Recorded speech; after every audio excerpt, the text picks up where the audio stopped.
Hello, Christina's World Kitchen. I'm Christina Martinez Williams, and I am so excited to make a brand new, it is a recipe that I made up last week, and it turned out so good that I'm so excited to share it with you, and that is a chocolate cottage cheese pastry. It is high protein, low carb. If you like chocolate dessert or even something that you can eat for breakfast or for a snack, this is it. It is so good. It reminds me of like a Entenmann's, I think it's called Entenmann's, those like pastries that come in a box that are not good for you, that are really delicious. It's soft and like really good. This is really, really good. So I want you to tell me where you're watching from in the comments. Give me hearts, thumbs up, and share this. And if you like chocolate pastries, put chocolate in the comments. Tell me chocolate in the comments. I'm going to show you what it looks like because I'm going to do part of it here. But this is what it looks like. I made it last week. It's so good. It's like gooing, like oozing chocolate. And you're gonna want to try this one. So we're gonna first make the bread part, and while the bread part is cooking, we're gonna make the frost, like the cream. It really tastes like a cream donut, the type of cream that's inside of a cream donut. That's what it reminds me of, and that's kind of how it oozes out too, which is amazing. So I have 2 eggs, and I have I just put a bunch of cottage cheese on my phone. And I have a cup of cottage cheese, and I'm going to add one more thing to my base. This is my bread, the pastry bread, and that is going to be my sweetener. I am using allulose monk fruit. It is Impact is the brand, and it's just allulose and monk fruit. It's a great blend. I get it from Amazon, and it looks like this. Tell me where you're watching from. I am making a chocolate cottage cheese pastry. It is so delicious, and it's one that you're going to want to make. So I'm adding to this a 1/4 cup of sweetener, and then we're going to blend this and pour it onto our parchment paper on our baking sheet. And I look at my phone. I got cottage cheese on my phone. All right. Because I wanted to show you, I'm using this other phone too so I can show you the pictures of the second part, because I'm not going to do the second part. It's super easy. I don't need to really, I can explain it to you without showing you. But I'm going to blend this, so you're going to come with me. The girls are still here and eating their dinner right now.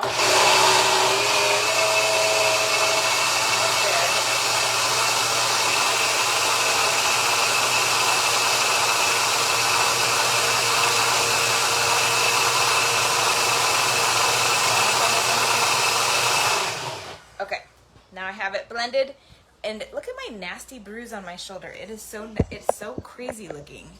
It just keeps changing colors and getting darker. I think when I got my suitcase down in one of the flights from the overhead bin, it hit my shoulder right here, and I remember saying ow, but I didn't realize how much it had bruised me, which is crazy. All right, now we have this, and we're going to pour this onto our baking sheet that has parchment paper on it. So I'm going to do that here and show you. So I have a regular standard size baking sheet, and we want this to be poured in a rectangle and to go evenly across all of it. So I'm just pouring it out, helping it go out, and then we're gonna put it in the oven for 20 to 25 minutes. You want to check it, but you do want it to be brown on both sides. Not like brown, burnt brown, but golden on both sides. So check a little bit the bottom of this to make sure before you take it out that it actually cooked on the other side. So I'm going to turn it a little bit until I get a little as even as possible on my sides here and like into a full rectangle. I don't want to do it so much so that it makes the edges really thin, because if I do that, then they're going to burn a little bit. Renee, hello.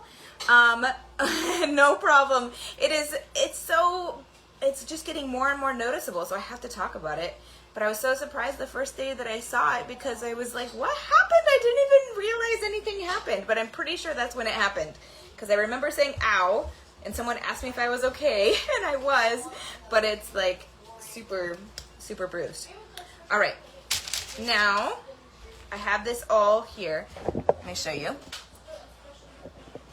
And I'm going to put it in the oven 20-25 minutes. Make sure it's cooked on both sides. You don't want this to be undercooked because it'll be, it's just not good undercooked. So you want it to be not burnt, but you want it to be a little bit there. Now, I just showed you how it was. If you put it like lengthwise like this, and so it's like this instead of like this. Once you do this, we're gonna make our frosting right now, our cream in center. You're going to let it cool a good bit so that you can use your cream. But then you don't want to have it cool completely, but enough that it's cool, but a little bit that it warms up the cream a little bit. And then you're gonna paste the cream, you're gonna paint the cream on the whole thing, and then you're gonna roll it this way. So you're gonna roll it long way, so you want the longest log possible. That's what you're gonna think about. Instead of, if you roll it this way, you're gonna have a really thick log, but it's short. You want a long log that's less short. So you're gonna roll it all the way till it's closed. It will goo out a little bit, which is really cool. It's like a gooey, like inside of a donut. And then you can slice it in little rolls. So, okay. So it's gonna be amazing. We're gonna make that it's not really a frosting, it's more like a cream center. And look at the cottage cheese that fell on my phone. I'm gonna make sure I'm telling you the right amounts because I made, these are where I put my new recipes. You can't see it, but it's my new recipes. So we're gonna use a 1/4 cup of cacao sweetener first. 1/4 cup of sweetener. 1/4 cup of sweetener. This is monk fruit allulose. A 1/4 cup of cacao powder. I'm using Nevita's organic unrefined cacao powder. This is better than like 100% cocoa powder. It's better for you.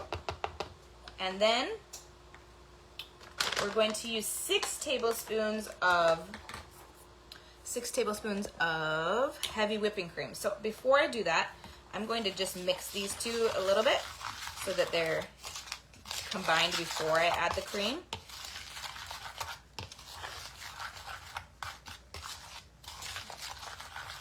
And then we're ready to mix this. So 6 tablespoons of heavy cream. So that's a 1/4 cup plus 1/8 cup.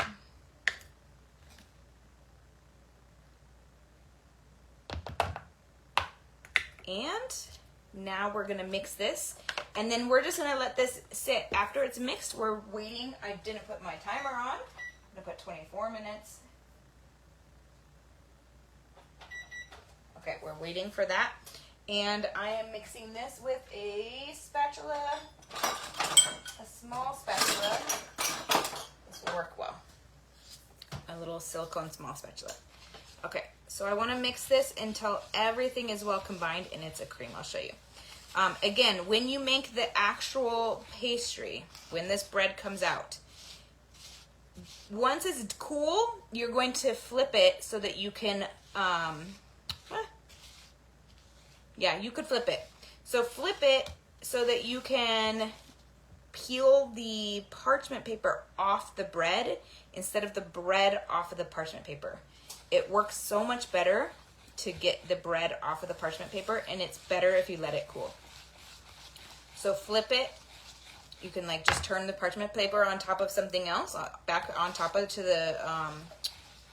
onto the pan, and then from there. Hi, Irma. Hello. Tell me where you're watching from, guys, and if you like chocolate pastries or even like chocolate cream donuts, put chocolate in the comments and give me thumbs up, hearts.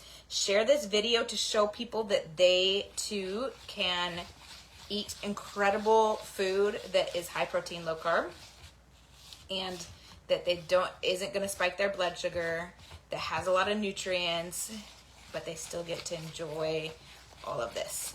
And if you end up trying this, I would love to know. I just created it last week, and before I went to Buenos Aires with my dad, and it was so good, and I took pictures already. Thank you, Irma, for sharing South Texas. Awesome. Hey, Pam. Hello, hello. And Simone, hello. where are you guys watching from? If you like chocolate, put chocolate. If you like chocolate donut, like a donut with cream inside, that you're gonna like this. If you like Entenmann's pastries, like those boxes of pastries that are really not good for you, you're gonna like this. And the sweetener that I'm using is allulose monk fruit. All right, so this is now mixed. I wanted it to be enough thin that it's going to spread easily, but not so thick or thin that it's just gonna like fall out. So you could, if you want to, you do want to keep mixing it a little bit because it's gonna get a little, I don't know if you just saw the difference. Tennessee Heather, hello. Yes, I love it. Chocolate too, Pam and Irma. It does. It looks yummy. I'm glad that you can tell that from this angle and from this light. I don't know if you saw the difference in just a few seconds that it got even thicker just because I'm moving it around because it's heavy whipping cream.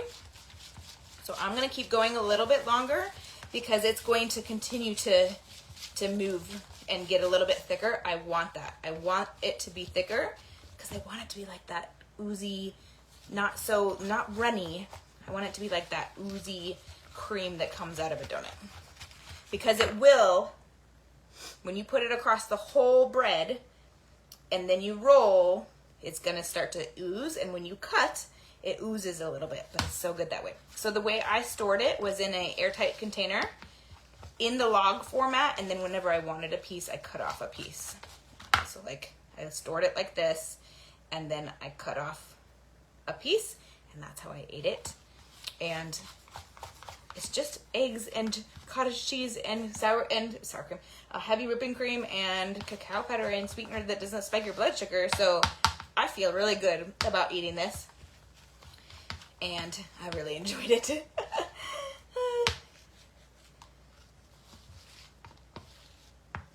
Okay. Now you can taste this. If you think it needs to be sweeter, make it sweeter. If you're someone who really doesn't want it to be sweet at all, maybe you use a little less. So actually, it doesn't have that much sweetener in it, but you could do it based on your taste preference. So look at now how it looks. It's like just a big glob of creaminess. This is how you want it. So now it's ready to go. I'm not gonna put it in the fridge, there's no need. And then I'll wait to spread it and to do it. I will show you again what it looks like because it looks really cool. And when I did mine, I probably should have cooked mine in the picture. It's a little light colored, like a little white. I would cook mine a little bit longer next time. All right, here it is. So let me show you. And then I'm done. The girls came back. There's another girl that's been added. And here is what it looks like. Let me show you one. It is so gooey. You can see just the gooiness. And you can see the light is a little bit, let me turn the light down a little bit so you can see a little bit right there. You go. So you do want this to be like golden. You want it to be golden, to be the most, so it's not fully cooked. Well, fully cooked. You want it fully cooked. That's it. All right, that's it. You gotta try it. Do try it because you're gonna love it. Okay, from my house to your kitchen, global flavors and healthy plates from around the world. Bye.